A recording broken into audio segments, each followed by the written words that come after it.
I want you to imagine yourself traveling along the highway, going about 50, 60 miles an hour, tight traffic. You got your wife in the passenger seat, your kids screaming in the background. All of a sudden, out of the corner of your eye, you see something coming at you. It's another car. You swerve out of the way. As you're swerving, you realize what this person's doing over there. Looking down at their cell phone, texting away, or reading a text.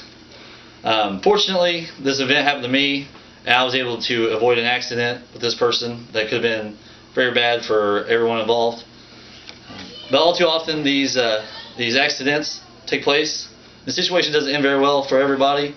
The Organization of Health and Safety Administration reports that from 2001 to 2007, 16,000 people lost their lives to the effects of texting and driving and the accidents that they caused.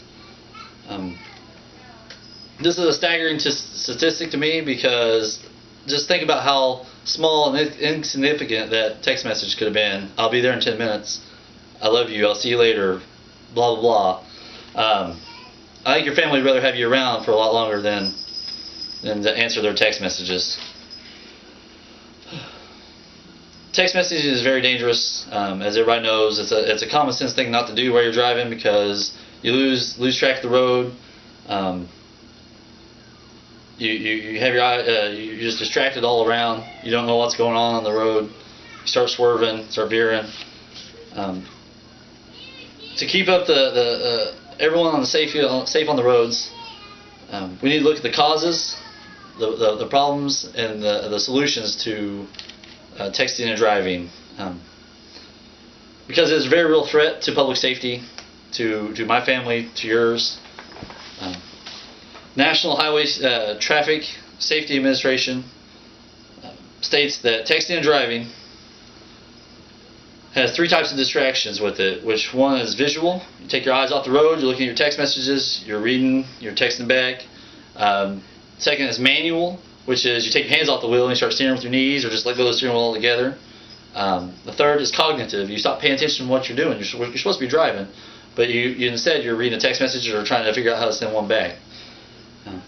All of these distractions cause a person that's texting and driving to have the same reaction time to someone who has the blood alcohol content of 0.08, which is the legal limit in Indiana, where you cannot drive a vehicle. So it's just amazing what the effects of texting and driving are on people. National Safety Council reports that in 2008, 28% of vehicle accidents were caused by a cell phone.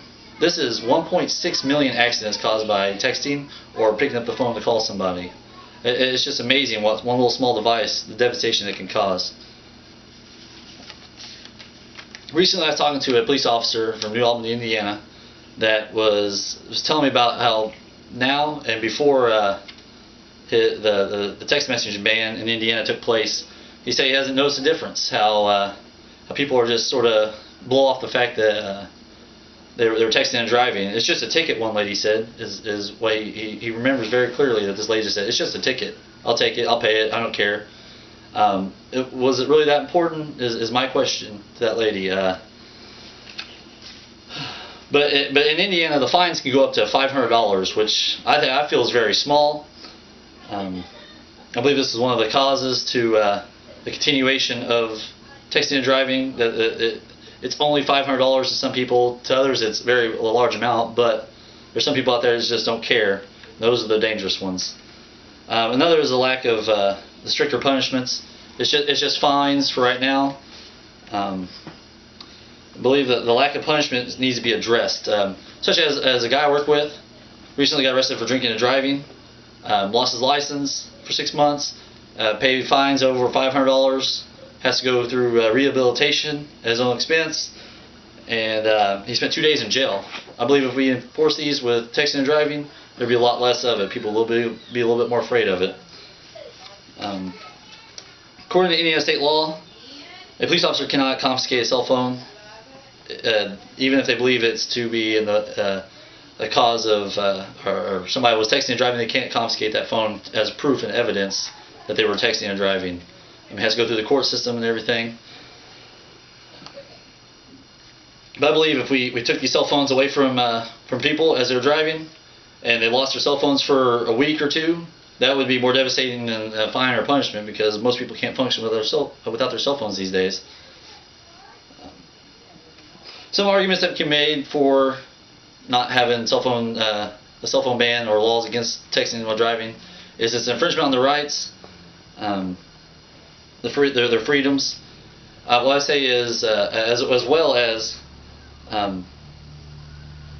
the police officers don't know what I'm doing in there. I could be changing the radio station, but they think I'm texting and driving.